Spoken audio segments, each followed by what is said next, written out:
It has been almost 2 weeks since the closure of the first indigenous bank of the Turks and Caicos Islands, TCI Bank Limited, and frustrated customers and shareholders are still crying out for answers. Appointed liquidators of TCI Bank Limited, Anthony Kikavarakis, and Mark Munnings of Deloitte & Touche Bahamas, in a press release to our newsroom, has presented an update to their investigations. The liquidators were charged by Honorable Justice Richard Williams to, quote, locate, protect, secure, and take possession of, collect, and get in all of the property and assets of whatever nature to which the company is or appears to be entitled. To locate, protect, secure, take possession of, collect, and get in the books, papers, and records of the company, including the accounting and statutory records.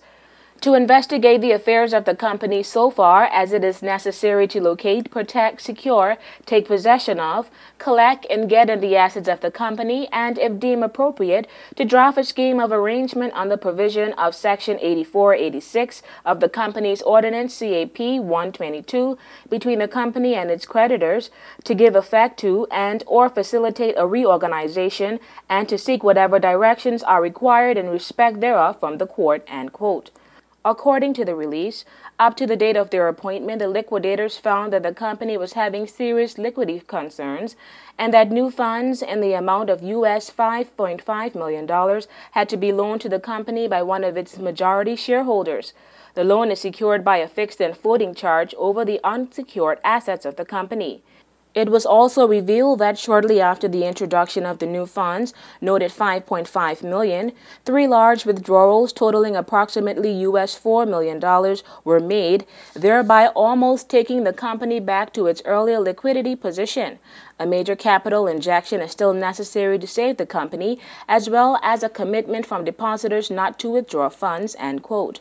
The investigations have also discovered that the company has a significant number of large non-performing loans on its books, many of which have been delinquent for well over a year, which to a large extent has contributed to the company's current liquidity crisis and may have left the company insolvent, end quote. The liquidators also addressed a few concerns. The cost of liquidation. The duo said all costs and expenses of liquidation will be scrutinized and taxed by the court before they received any payments.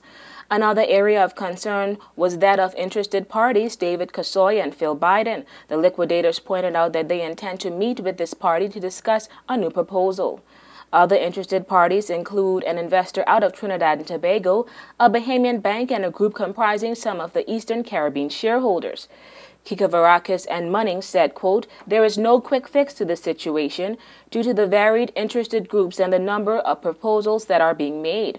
Our recommendations to the court will seek to balance the interests of depositors and shareholders, end quote. They also reiterated that all loans must continue to be paid to the company at its premises at Butterfield Square, Providenciales. Checks should be made payable to provisional liquidators for TCI Bank Limited at account number 105-19166.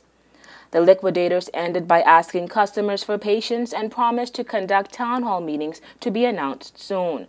And of course, News 4 will continue to follow this story and keep you up to date. For WIV4 News, I'm Takara Bain.